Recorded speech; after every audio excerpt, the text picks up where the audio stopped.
Renowned Kenyan scholar Professor Ali Mazrui was earlier today laid to rest.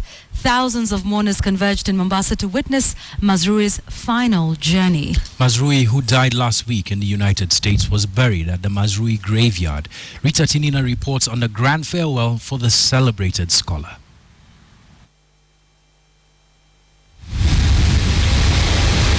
The plane carrying the remains of the renowned scholar from the United States touched down at the Moi International Airport in Mombasa shortly before 3 a.m. and was received by relatives, friends, religious and political leaders. After brief prayers at the airport, Professor Mazrui's body was taken to his family home in Mombasa's Old Town. From the family home, the body of the celebrated scholar was taken to the Masjid Mbaruk Mosque. Thousands of mourners gathered in and around the mosque for special prayers for the late professor. Many who could not find space inside the mosque followed the proceedings from outside through the public address system. From the Masjid Mbaruk Mosque, hundreds escorted his remains through the streets to his final resting place. Professor Ali Mazrui was buried at the Mazrui graveyard along the Aku Road near the Fort Jesus Museum in Mombasa's Old Town. Among those who attended the burial were Chief Justice Dr. William Mutunga, Mining Cabinet Secretary Najib Balala, Mombasa Governor Ali Hassan Joho, Mombasa Senator Hassan Omar, and the leader of the majority in the National Assembly, Aden Duale. Later in the evening, hundreds gathered at the Aga Khan Academy for a memorial lecture to celebrate the life and times of the late Professor Mazrui, who passed away in New York, where he was working as a lecturer. We have exiled Mazrui, a man listed both by Foreign Policy and Prospectus magazine of the United States and United Kingdom as one of the world's top 100 most influential thinkers. This is no mean feat, even though exiling him was a very mean act. Mazrui never forgot his African roots after spending most of his life in the Western world. When he took ill, he fought gallantly. And when the time came for him to return to his Maker, he looked into the doctor's eyes. He said, "Enough, stop. I'm ready to go to my Maker." Mazrui wrote over 30 books and lectured in different universities around the world. He once served as the Chancellor of the Jomo Kenyatta University of Agriculture and Technology. Rita Tinina, KTN. Kenya Defense Forces troops last night killed 5 ALSHABAAB militants and recovered a car laden with explosives and 6 suicide vests. The 11 p.m. Saturday incident happened at Dolo on the Ethiopian side near the border town of Moyale. The militants were attempting to sneak into the country through the Kenya-Ethiopia border using a Toyota Prado bearing Kenyan registration numbers. The vehicle was laden with 100 kilograms of explosives. The terrorists had engaged the KDF troops in a shootout before they were killed. Now, the KDF operation was done together with the Somali National Army. A massive operation designed to wipe out the terrorist group's activities in Somalia was launched last month under the auspices of the African Union Mission in Somalia, AMISOM. KDF troops are deployed in Sector 2, a region that stretches from Lower Gedo through Middle Juba to Lower Juba, which encompasses Kismayu. Al-Shabaab members killed KDF killed 5 suspected Al-Shabaab members. They were attempting to enter Kenya with 100 kilos of explosives found in their car, and a shootout ensued at the Kenya-Ethiopia border.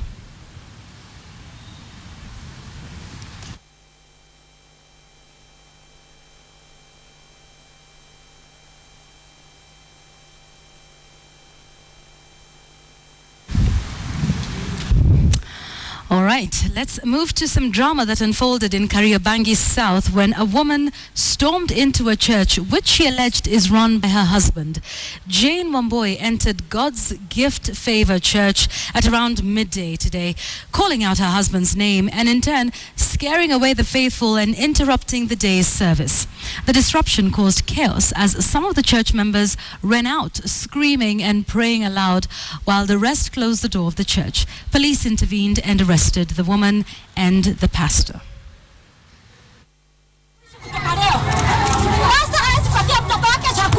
Drama unfolded early this morning when a middle-aged woman stormed a church and demanded audience with the pastor of the church, who, according to the woman, left her for another woman.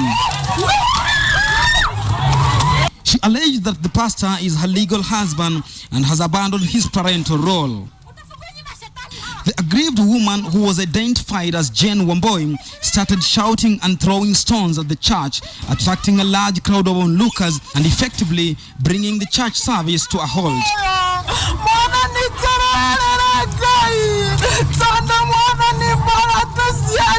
This crying showing clearly the damage that had been caused, asking for the man in clothes to be let out. According to her, their marriage of 14 years started experiencing problems when the pastor started an affair with another woman. Tukakaa na yeye mpaka April. Akasema akaenda shule ya mtoto wangu, akasema atakuwa nalipa. Hakulipa. Ikafika second term hajalipa. Sasa imefika third term, mtoto amefukuzwa shule. Mtoto wangu hajaifukuzwa shule hata siku moja. Amefukuzwa saa ile ameona baba yake msasi. Mtoto wangu hajaikosa chakula, amekosa saa ile baba yake msasi amekuja. Na yeye alijitolea tu atakuwa analipa hii shule. Na mimi niko na kibarua gumu sana sababu kazi yangu ni hawking, ilibebwa na kajo, sina kazi saa hizi. Nimefukuzwa nyumba, mtoto ana chakula, mtoto amefukuzwa hata shule.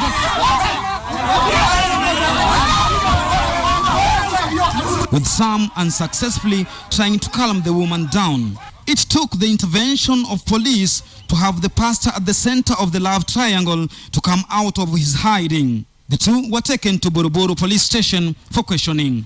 Lofty Matambo, KTN. Hell hath no fury. Moving on now, 4 of the 5 legislators who have been invited by the Ethics and Anti-Corruption Commission to provide evidence of their allegations on the controversial 134 piece of land in Karen say they're willing and ready to do so. Senators Johnston Modhama, James Orengo, Boni Khalwale, and the National Assembly representative for Suna East, Junet Mohammed, say they would appear before the EACC on Wednesday as instructed. The legislators, however, declined to make the content of their dossier known to the public, just flashing documents briefly to the press, with the argument that it would give those behind the scam occasion to tamper with the evidence. Meanwhile, KOTU Secretary General Francis Atwoli says that he is blaming the government of double standards when dealing in land matters. It is trying to play politics with this very serious issue because a letter written on the 21st of October cannot be out on the 18th of October. Secondly, is to make the point that despite those anomalies, we are ready and willing to appear before the Anti-Corruption Commission. We shall appear before the Ethics and Anti-Corruption Commission to record statements. And the statements we shall be recording include, but are not limited to this.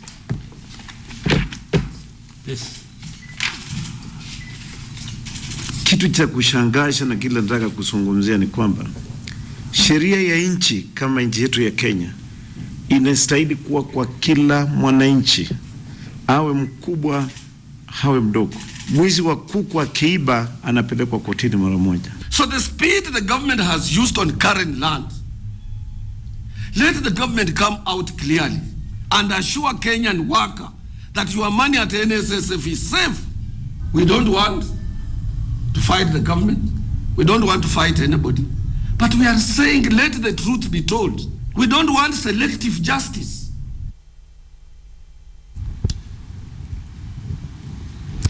Now, 50 years after Kenya got her independence, the cry from many who have gone an extra mile in order to make Kenya what it is today has been the failure of being recognized, let alone being honored.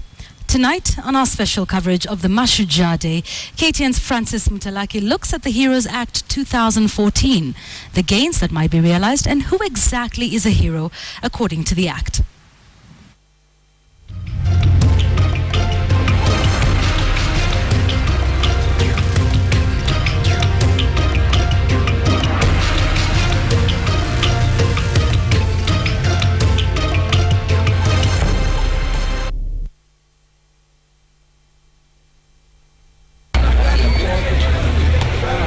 Who is a national hero or heroine, and what are the attributes that one needs to possess for him or her to be recognized, rewarded and celebrated as a hero or heroine?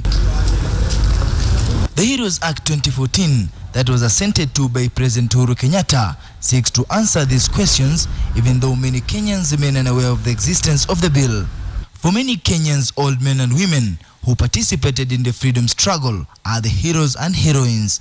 But the Heroes Act 2014 goes further in its definition of heroes. In the Act, a hero can be picked in the following categories: liberation struggle, spiritual leadership, indigenous knowledge, cultural values and practices, arts, sports, scholarship, professionalism and research, statesmanship, peacemaking and philanthropy. The Act goes on to single out people who have excelled in fields of human rights, national cohesion and integration, environmental conservation, entrepreneurship and industry. This may sound like a huge club, but the bill seeks to enable Kenyans to select few exceptional cases that help Kenya stand out. For example, the likes of Lupita Nyong'o, the late Wangari Maathai, athletes who make Kenya proud on the international stage. Some of these attributes of heroes include dedication, commitment, self-sacrifice, nationalism, passion and consistency.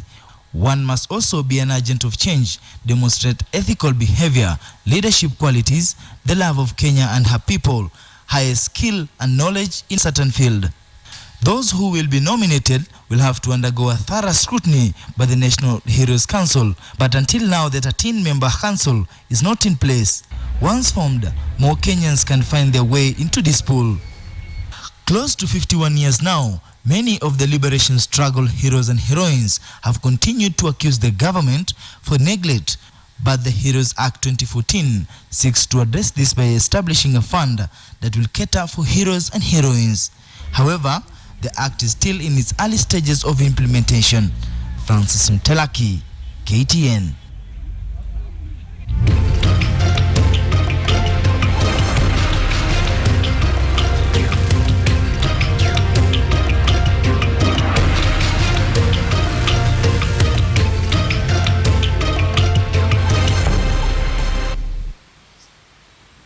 Remember to catch our coverage of Mashujaa Day starting 9 a.m. tomorrow. Moving on, water scarcity has been a perennial problem in Kitui County. Water security is wanting. Is it possible for the residents to have access to a sustainable supply of water? Conservationists say yes.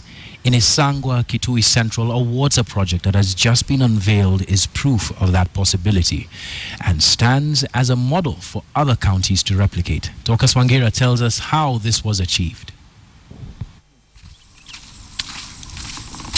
It's going to take this young boys 1 hour to get to the seasonal river, and it will take another hour to wait for the underground water to rise before he fills his container and gets home.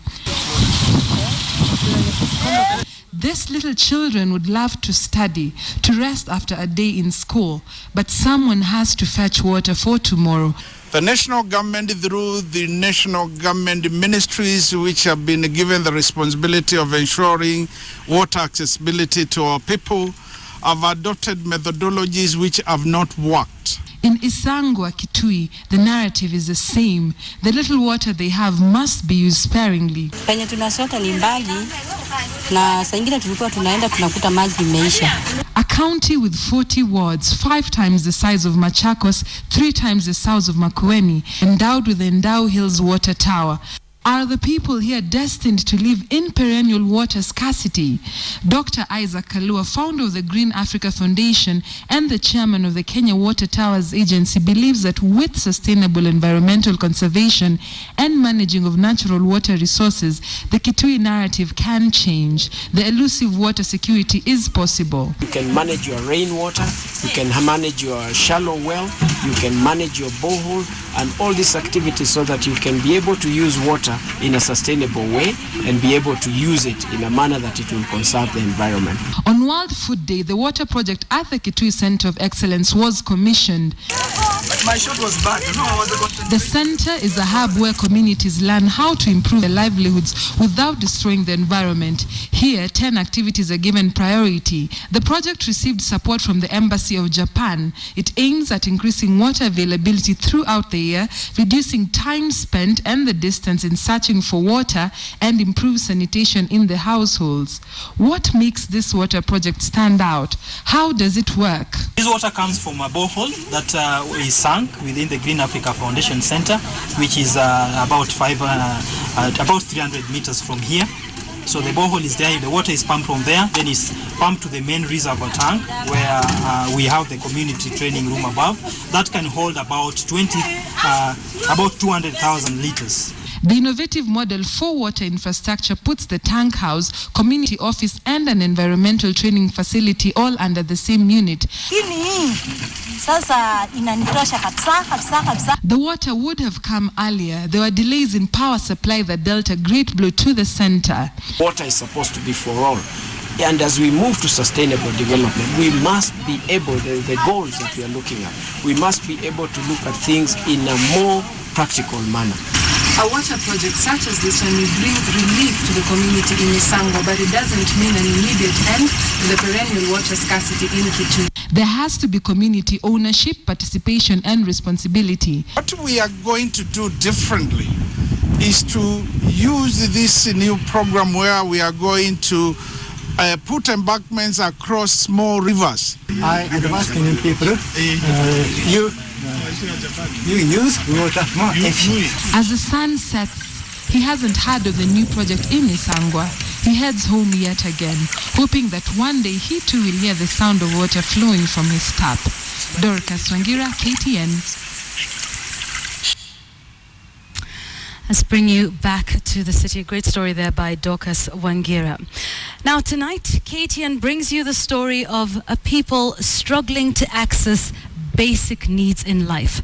Hardly considering themselves Kenyans, they are unable to access basic needs including food and education, having to walk for long hours to access medical care. KTN Sharon Momani now brings us the story of the forgotten land.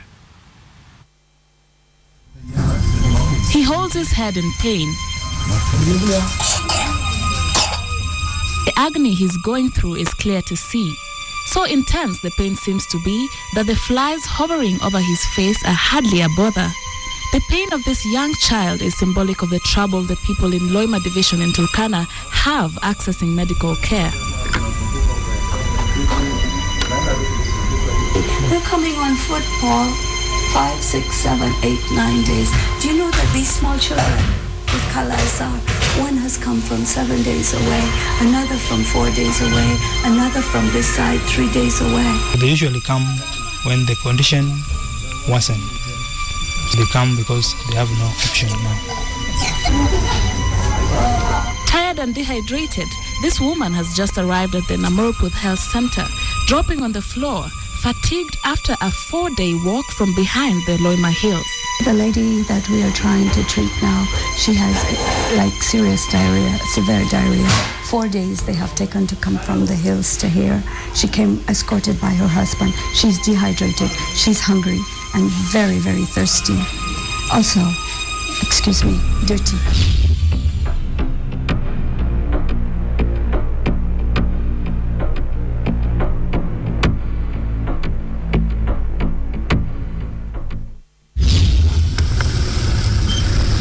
Embark on a journey in search of the faraway place up the hills where some of the patients we have learned come from. Those that were lucky enough to get to the health center alive. We are warned that only a 4-wheel drive vehicle can make it up the hills, so we get one. There are no clear roads, only bushes cleared to pave way for people going up and down the hill. It is a long, bumpy ride. Higher up the escarpments, we get to a steep slope known as Angasianon. Pale kuna mkusanyiko ya mawe ambaye jamii hapa wanaamini kwamba wanapofanda milima ndio usichoke.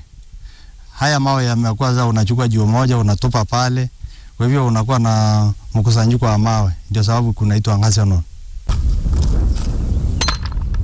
We dutifully follow this tradition. Anything to get us to our destination. Inakuwa shida kupikia puchi kwa sababu ya hii escarpment. Huwezi panda puchi kwa urahisi kwa sababu hata wakati barabara tulipotengeneza kwa mikono KDF project ya 2011 baada ya kuja hata wenye tractor waliepa hii sehemu. As we drive up the Loima Hills, we hardly see any human settlements on the way. Just a woman here and a child there out grazing their livestock. The Puch community live up to 80 kilometers from Namoruputh center, the closest point of civilization. We can only drive half this distance. The rest is completely inaccessible by road. At the end of the quote-unquote road, at a place called Lodapal, we get to one village. As if customary, the first thing the chief does is issue the villagers with drugs.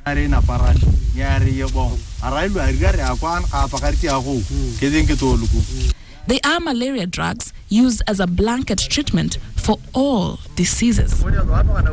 Ekaile Kanaimoe is a village elder here. At first, he's hesitant to speak to us. He does not understand our intention, but slowly he opens up. Lazima watu ni wagonjwa. Sasa naomba serikali at least wasaidie. Wakati mtu anakuwa mgonjwa, wana trek. So kuna wale wanafika na kuna wale wanabaki, yani inakuwa hawafiki. Meaning ana pass on the way. Lomuru Echarite is a mother of 3 children. I tried to prod her on whether her children go to school, but she would not speak to me. Only the village elder should. Niweza gani wao wanasumbuliwa ati nakuanga wazee na maneno yao, wanawake na mama yao na maneno yao. Bake akawa anasoma na Morupus. Sijui kama amemaliza ama bado. Najua tu hapo. Lakini kwa wale wengine wako hapa hakuna shule hiyo hapo. Na labda mwalimu ni mmoja ambaye ni head teacher, hana mwalimu mwingine. Huyu mwalimu kukabiliana hata na population ya watoto ni shida. Ukiangalia Lochore Meyan pia ni shule ambayo imeenda mpaka darasa la 3. Idadi ya watoto ni mingi na mwalimu ni mmoja ama ni wawili. Lochore huko ni vile vile. So kuna haja pia kuangalia mambo ya shule. The members of this village at Lodapal, the most accessible of the entire Puch community, have to walk close to 40 kilometers to get to the Namoruputh and Lokwatubwa health centers at the bottom of the hill. Kuna mzee aliaga kwa hiyo mahali, I think tumeambiwa akashindwa kutembea, hata amepass na ameshazikwa tayari leo. Alikufa jana ndio leo amezikwa. We got to the village just after the man, Ngai Nepau, was buried behind the hills. But residents say he's only one of the many people from Puch who have died on the long road to cure. There's a case that was reported to us of a mother that was coming from Puch to the facility with a bleeding complication. She had a pregnancy of around 5 months. She collapsed due to bleeding, and I think she died there. Located at the foot of the Loima Hills, the Namoruputh Health Center was started 33 years ago by Deborah Saja Singh, a Pentecostal Assemblies of God missionary from Canada. Her vision has been to bring hope and improve the livelihoods of the marginalized community living in Loima Division. Thousands of Turkana people in Loima Division walk miles and miles on end in search of scarce medical care in the area. The long walks under the scorching sun making this venture a nightmare. Namaruputh PAG Health Center is a one-of-a-kind health facility in the area that is quite literally a door of hope for the people here. The center deals with various health cases, including malaria and the neglected disease called Kala Azar, which is also still very common in the area.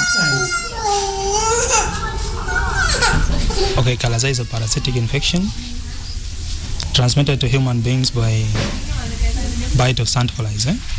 So it is very common in Loima Hills. The common age group that is affected is children and the elderly. Definite management, the drug of choice for Kala Azar is sodium stibogluconate, also known as pentostam. And this drug, we get it from the Ministry of Health. It is a very expensive drug, so sometimes we experience inconsistent supply. In the early days, we didn't have drugs. We used to have to go to Eldoret, would take 14 hours by road, but now KEMSA has come in.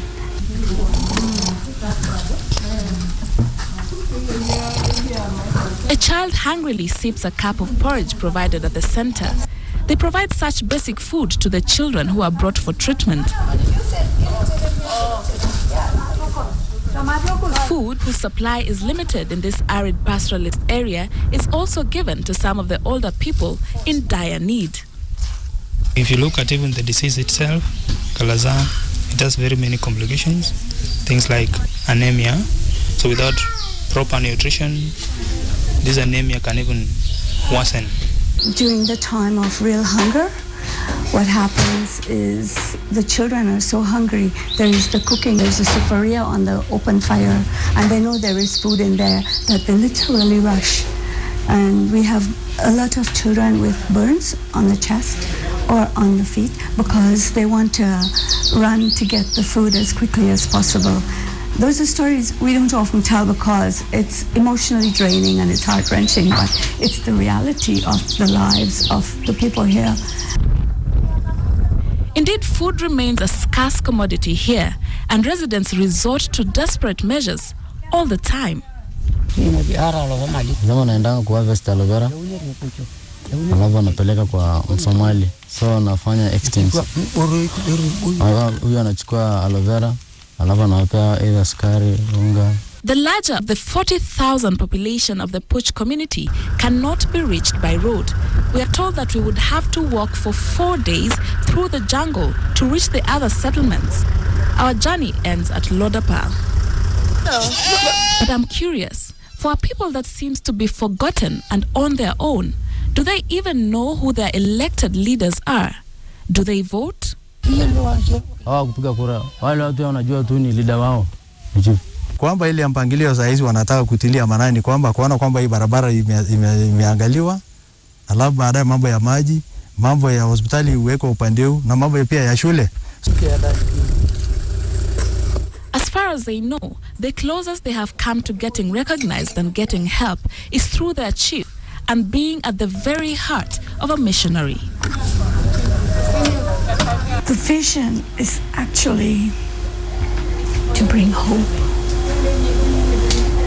for God's love to each one, from the smallest child on those hills down to this whole area in Loima location. Real hope, you know, but treating them with dignity for their destiny, which is eternity, to know where they will spend eternity. That's why I'm here.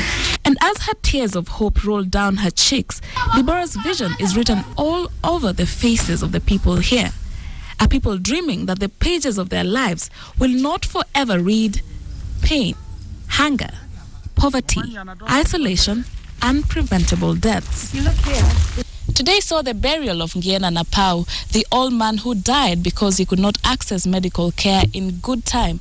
And as the Puch community bids farewell to one of their own, their dreams remain alive, that they shall not always remain cut off from basic needs, including the medical care, food, and education. Their dream that they shall not always be the most marginalized in a marginalized county. Sharma Manyi, in Puch, Loima Hills, Turkana County.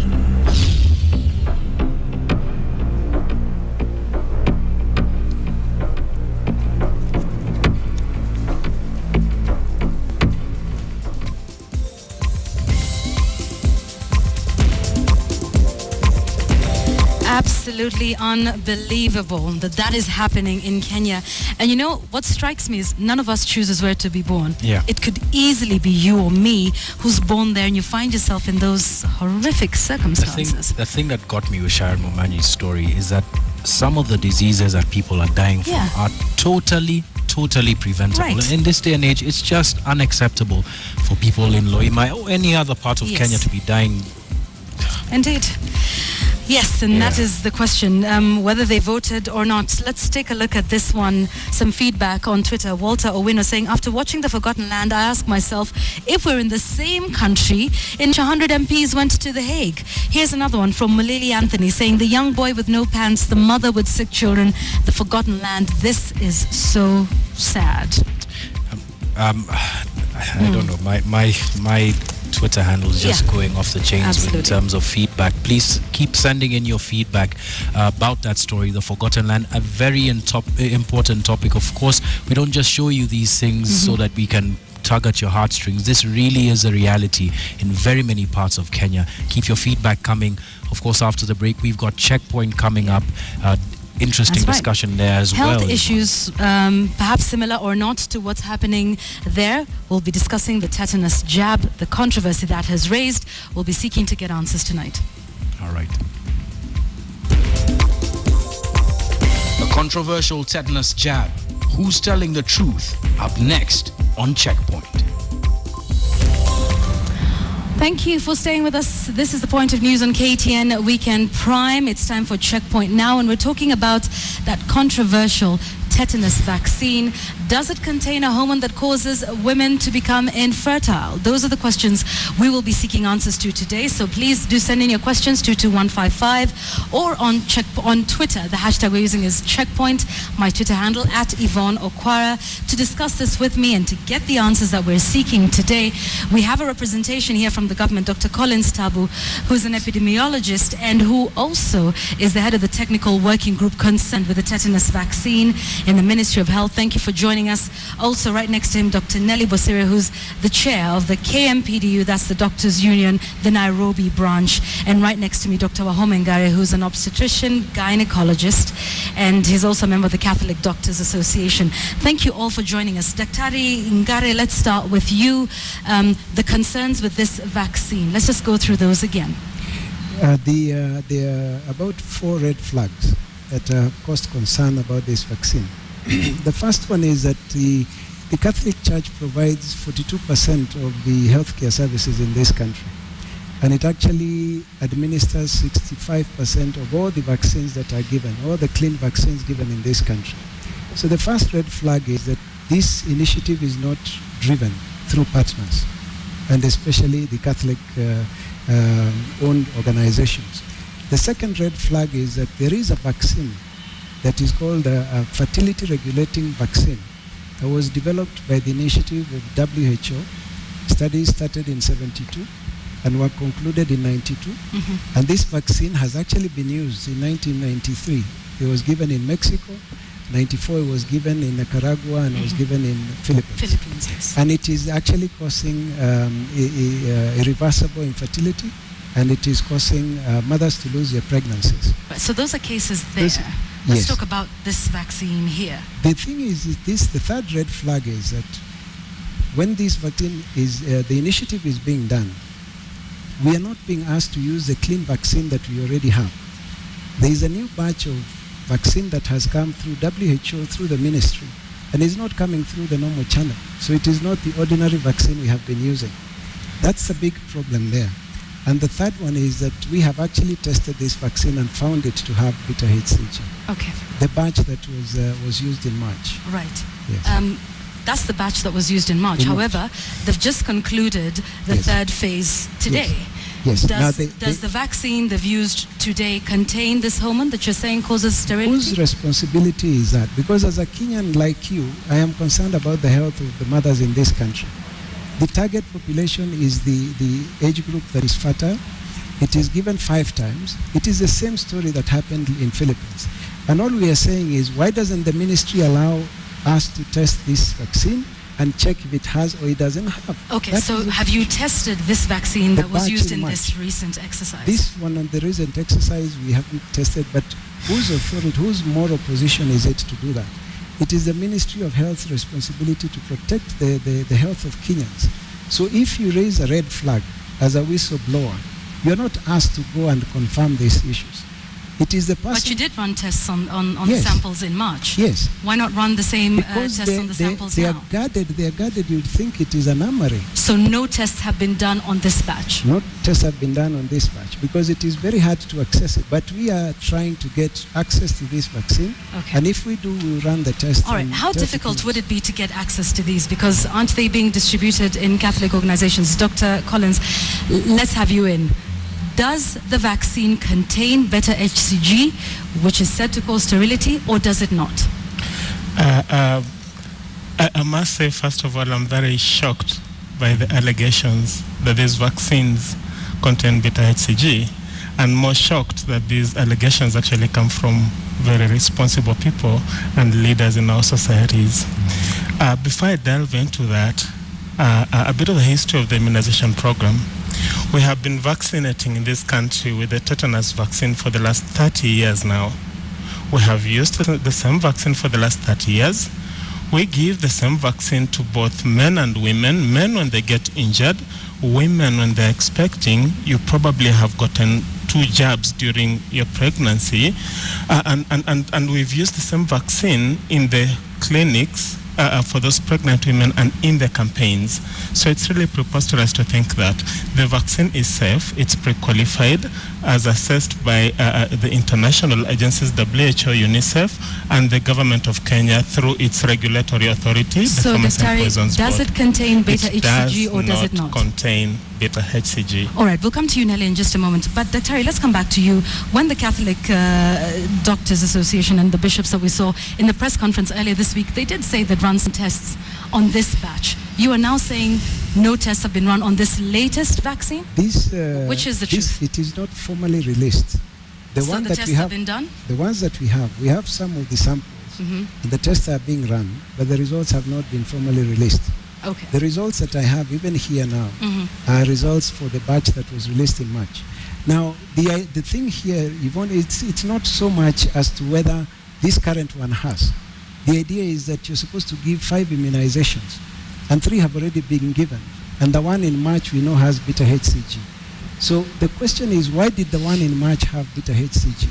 And why is it the government will not allow us to test what they have? The other thing, we are being misled here. Sorry, Doctor, you just said the government wouldn't allow you to test what they have, but then you've just said the tests were run, but the results are not out yet.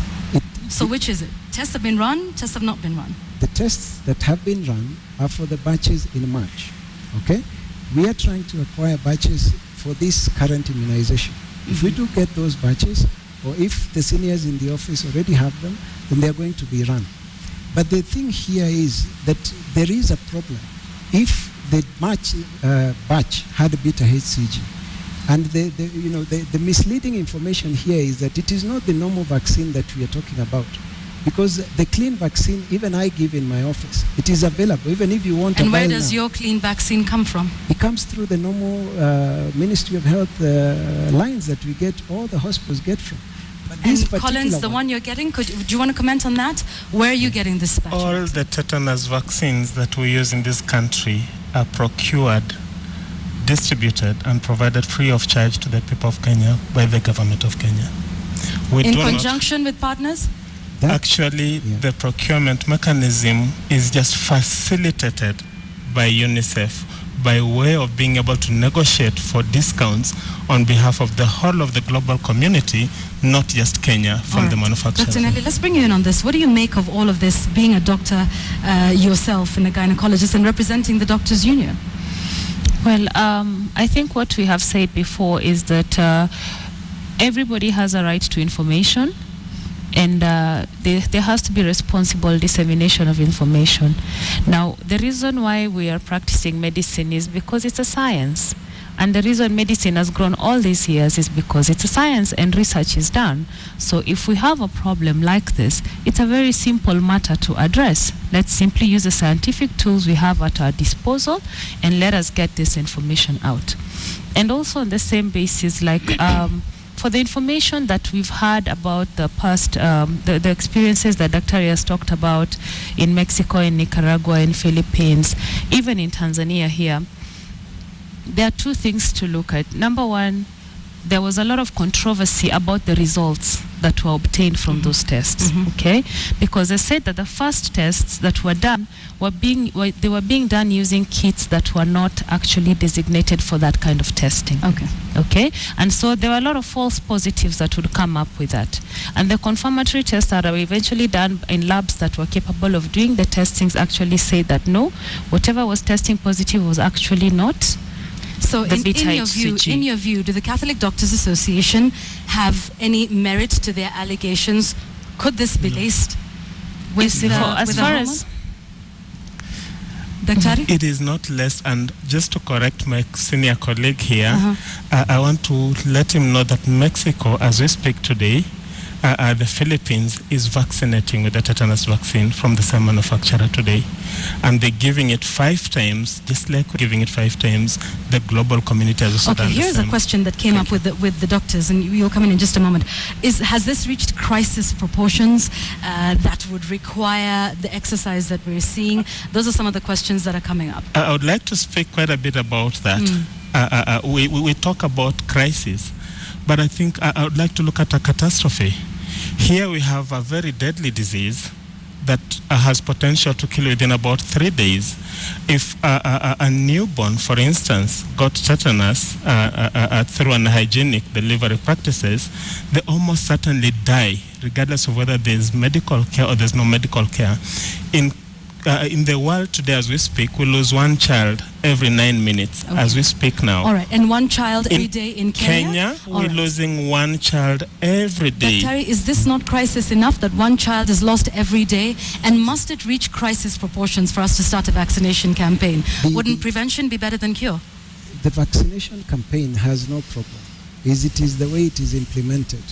If 62% of your vaccines are being administered through Catholic-owned institutions, why would you leave out such a partner? 32%. In such an important So you're feeling left campaign. out? In what way?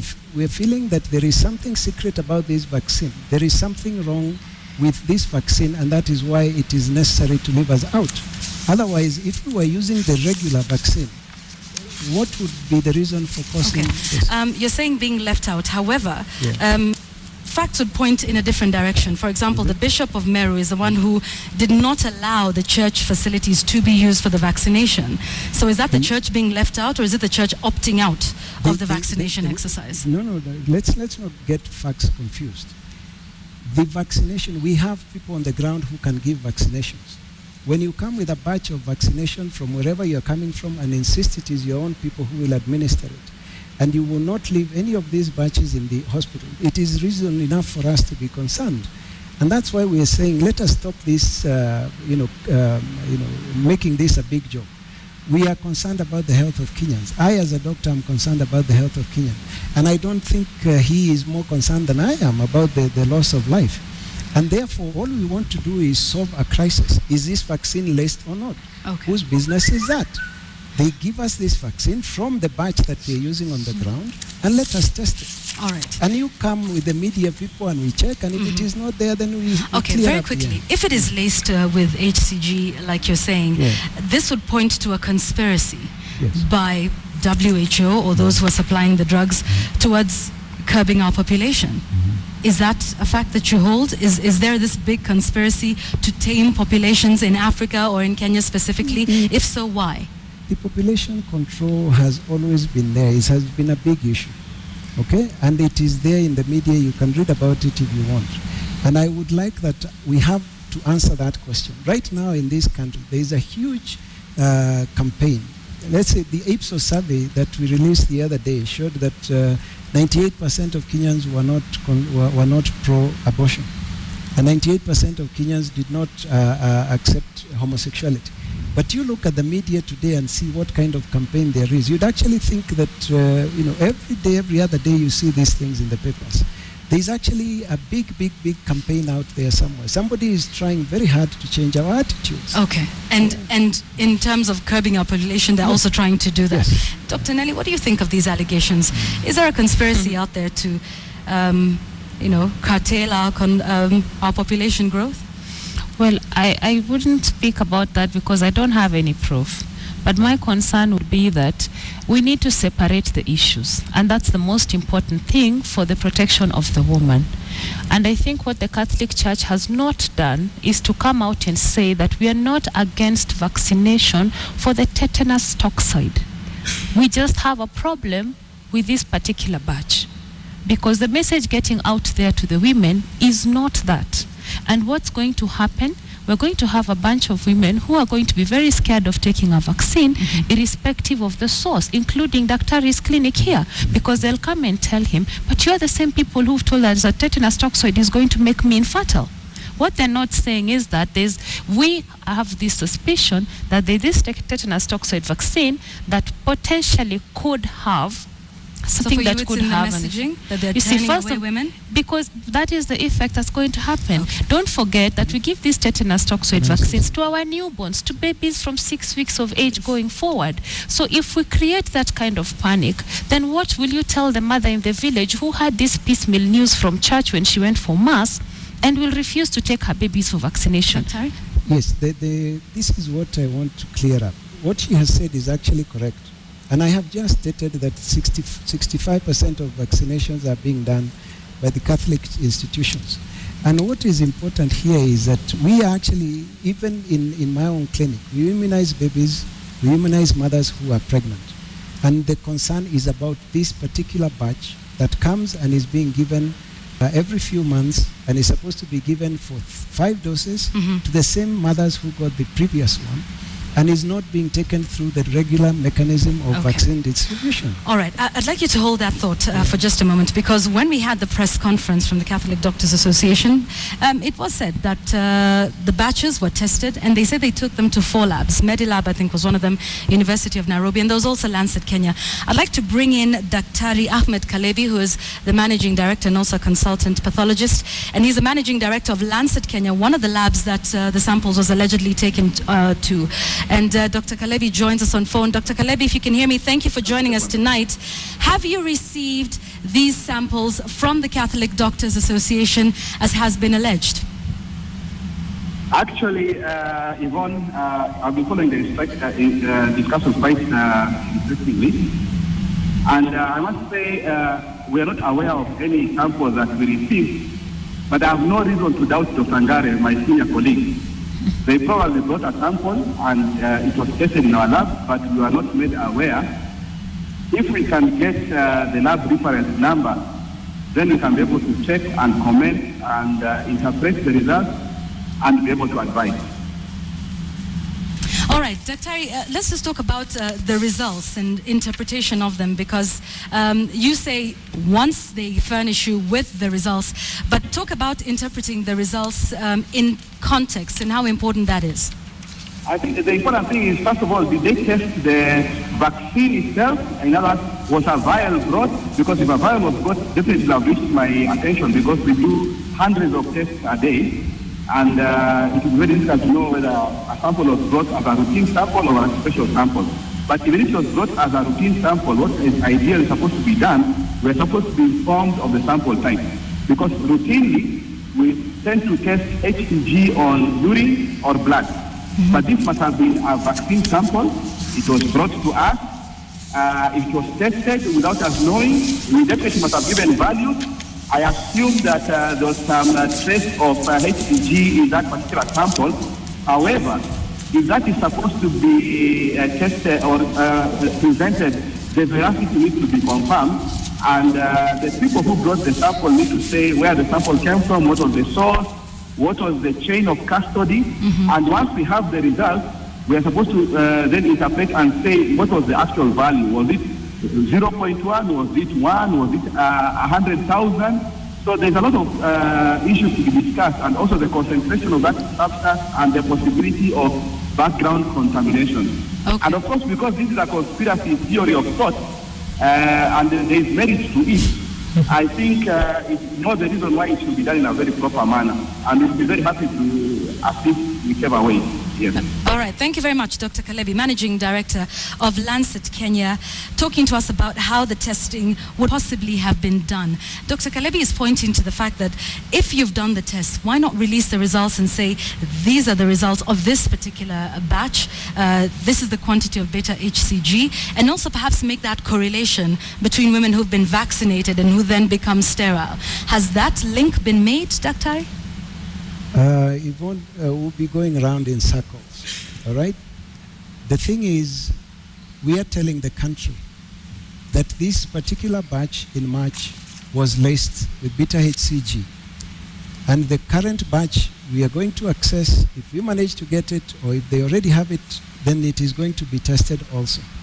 And what we are asking you people of the media, and anybody else who cares about this country, why don't we challenge the Ministry of Health to provide those batches, and let us go to people like Dr. Kalebi, and let us go and see. You'll take this sample, collect it, make sure it is guarded properly, is not contaminated, and let's take it to the lab. Okay, Dr. To be fair, to answer the question though, with the samples in March, have you been able to have that correlation between women who are vaccinated, and to then come and say out of 10 women who are vaccinated, 4 have become sterile as a result of the vaccine? Have you been able to make that link? That link cannot be made in this country because the vaccination has just started. So there are only 3 doses out of 5 that have been given. And after you give the 5 doses, the maximum load of this thing is found in 2 or 3 years after.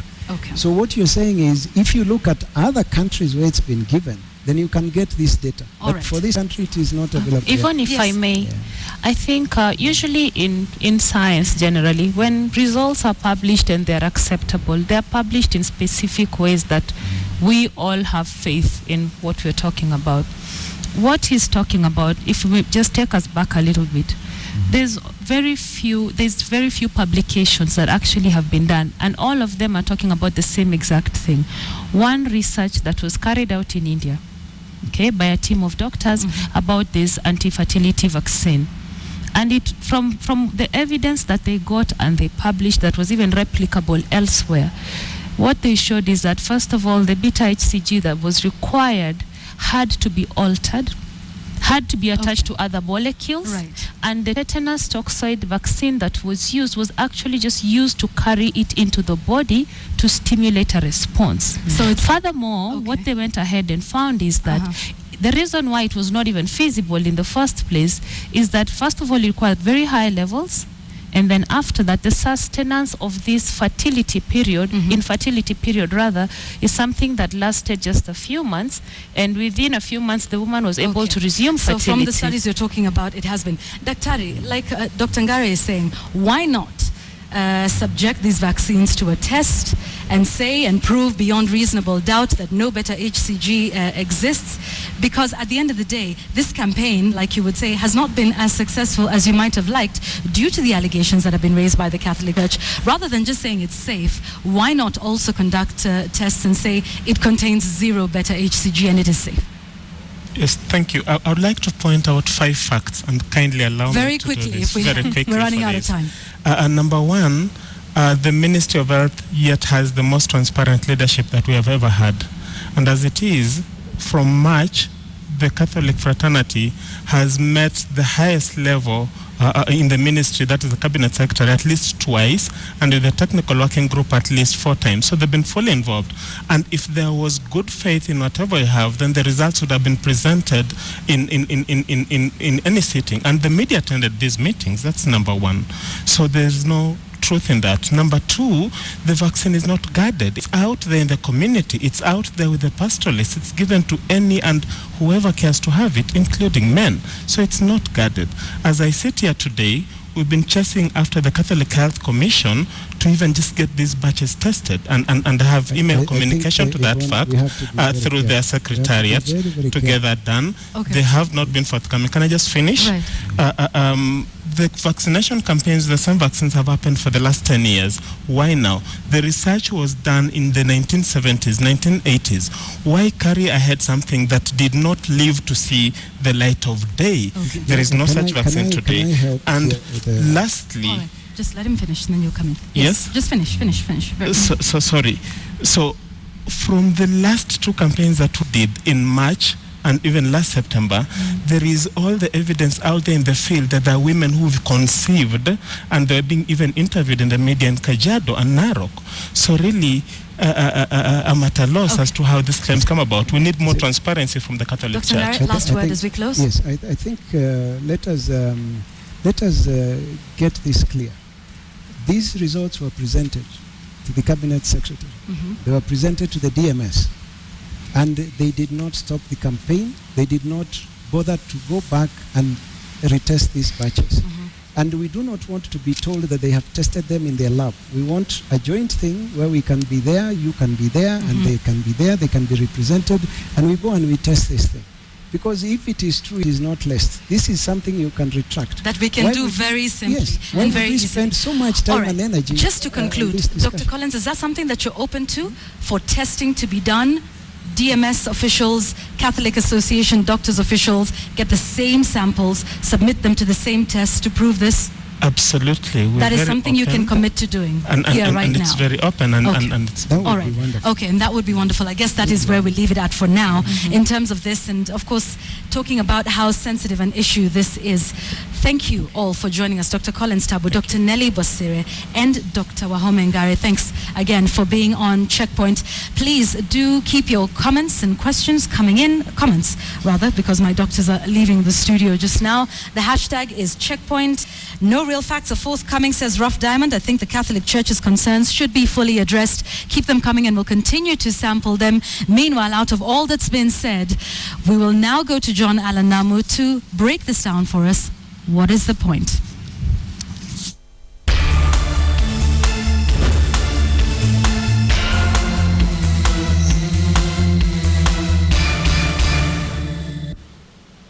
That's right, there always is a point to the discussions that we have on Checkpoint. But remember, the discussion we're having today about vaccination doesn't just involve one side versus the other, the Ministry of Health versus the Catholic Doctors Association. It involves everybody. Vaccinations are our children's first interactions with the world of medicine. So why not get involved in this debate, get the information that you need to be able to contribute, and maybe your voice will be heard in whether the vaccinations that we have in Kenya are the right ones for our children and indeed for us. But secondly, public awareness about vaccination campaigns is crucially important to the health and safety of our children as well as everybody else in this country. It is important for people who are going to subject their children or give forward their children to have these vaccinations, have the kind of information that they need to make the right kind of choices about the health of their children and general overall population health. But finally, as seen in this debate, we need to be factual about what we're saying and be honest. The managing director of Lancet didn't have to call in to be able to clarify something about whether samples were indeed given to Lancet with regard to the Catholic Doctors Association's claim. But on all sides, there needs to be honesty and clarity about what the arguments are in order for all Kenyans to be able to make good choices about vaccination. And that is the point.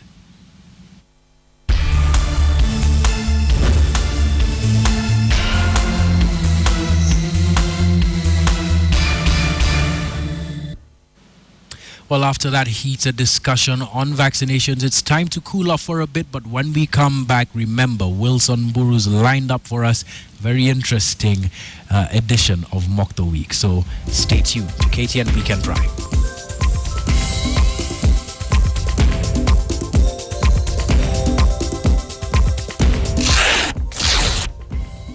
And as you can guess, it's not for anything constructive. Actually, it's more destructive. But as Wilson Buru tells us on Mock the Week this week, MCAs can't even compete with cabinet secretaries who seem to have developed a new talent.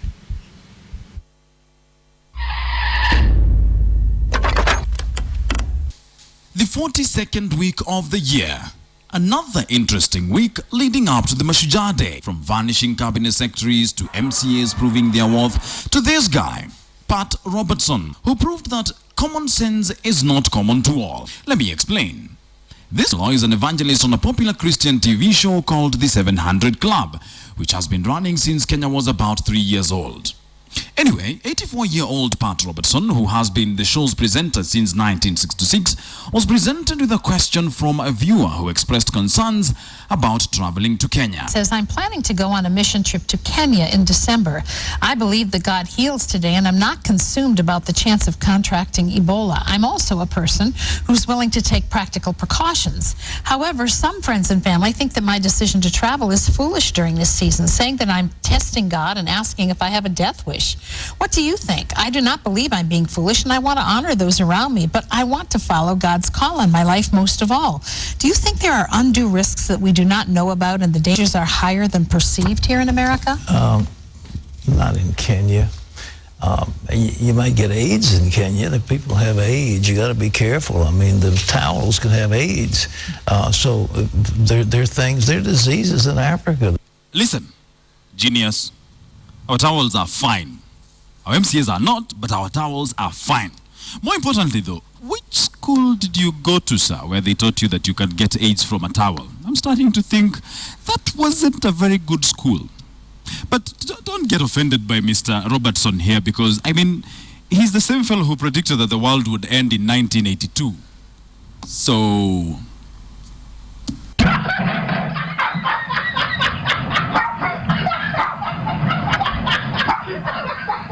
And speaking of madness, the other two cabinet secretaries have since vanished. After being summoned to appear before the National Assembly for a friendly discussion, cabinet secretaries suddenly developed some new powers. The other two cabinet secretaries who are waiting in the office of the Leader of Majority to appear at their time have since vanished. These ones who have vanished should now come and tell us why they are vanishing, and we are sitting here waiting for them to appear before us.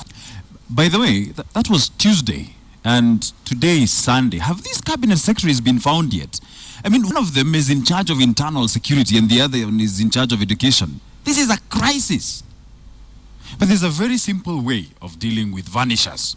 We'll deal with them circumfoniously.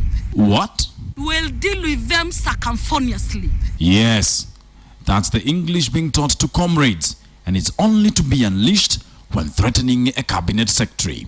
But if threatening or dealing with them circumfoniously, that word used by that lady, then one can always seek the help of, you got it, MCAs.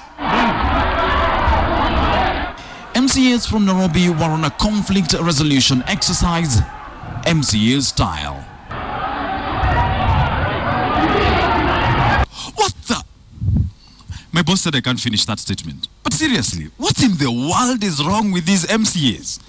So the speaker allegedly made an unfair ruling, then you fought. And then? I'm curious, did the speaker change his mind after the fight? For crying out loud, there's a fellow in that scuffle who pushed a woman to the ground. Wilson, I am mad. I am furious and I am highly upset. How could he? Who? That poor woman was in heels. She could have broken something, like a nail. But who pushes a woman? No, not a man. Damn right, not a man. Jerry, you need to stop invading my desk. Or what? You threw to the ground also? Huh? No. As I was saying, by the way, that man who pushed the woman to the ground is the Kariobangi North MCA Michael Werena. You, sir, should be ashamed of yourself. Jerry, you also had the Super Bowl on MCA's performance. Right? Yeah. Jerry, Super Bowl. I know. This opinion poll was conducted by Tynovate International Opinion Poll and Research Center immediately after Nairobi MCAs decided to have their first fight as a means of dispute resolution. It answered one actual very, very important question. what do you feel MCAs spend their time on? And as you can see on the Super Bowl, this is the result of what the respondents came up with. They decided that the biggest chunk of their time, 79%, was spent fighting.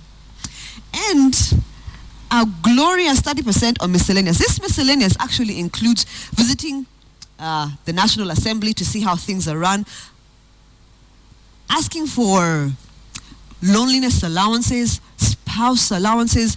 They need friends, so they need 30%. This is what they do to actually bulk up their time. Another 20% was spent Facebooking. Notwithstanding that they learned how to Facebook this like a month ago. So you wonder how they spent 20% on this. And the most strangest category that came up, Wilson, was work. They actually do some work, and it takes up 1% of the time. Actual work. What is that? Is that Greek? No, it's Russian. Oh yeah, that has to be Russian because I don't understand it. But Jerry, if you add 79 and 1 and 2% and 30%, that gives you about 130%. Do you see how these MCAs are doing a good job? 130% of their time is spent working. Basically outdoing themselves. They even outdoing the president. They are outdoing the president, which means basically, needless to say that, they deserve a standing ovation. Yes, a standing ovation, a big hand clap. Good. Very well done. Well done.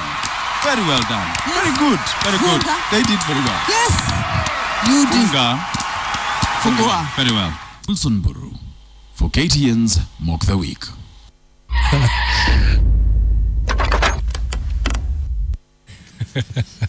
So let's clap. no, let's clap first. Wilson. So here's the thing. I don't think this thing should be in my show. Honestly, I cannot do the show with a straight face with that. Chat, huh? But here's the thing. You know where he said his boss actually told him he couldn't say it? Yeah. He wanted to curse. I was in the boss's office when he said, "Boss, Wilson. can I curse?" Wilson. And the boss said, "No." So that is true. Yeah, we happen to be a country of morals. No cursing. There's no cursing in Kenya. Anyhow, we move on to the sports after the break. I hear Kogalo has done pretty well for themselves in the race to the top of the log, I hear, as well as Lionel Messi almost at the brink, at the cusp of history in La Liga. Stay tuned for that on KTN Weekend Prime. Where hundreds of Kenyans gathered at the Karura Forest this morning, where they joined the First Lady of the Republic of Kenya, Margaret Kenyatta, for a fun-filled exercise session that kicked off registration for the second edition of the First Lady Marathon.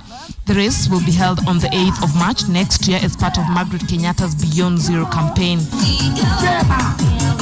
We still need your good support to purchase 27 more clinics so that our dream of providing one mobile clinic to each of our beautiful counties becomes a reality. The Beyond Zero campaign aims at reducing mother and child mortality by equipping all the 47 counties with a modern mobile clinic. 7 of these clinics have already been handed over to the county governments of Taita Taveta, Narok, Samburu, Homa Bay, Baringo, Isiolo, and Wajir. These are some of the counties with the highest maternal and child mortality rates. Next year's race target to have over 30,000 participants from across the country take part.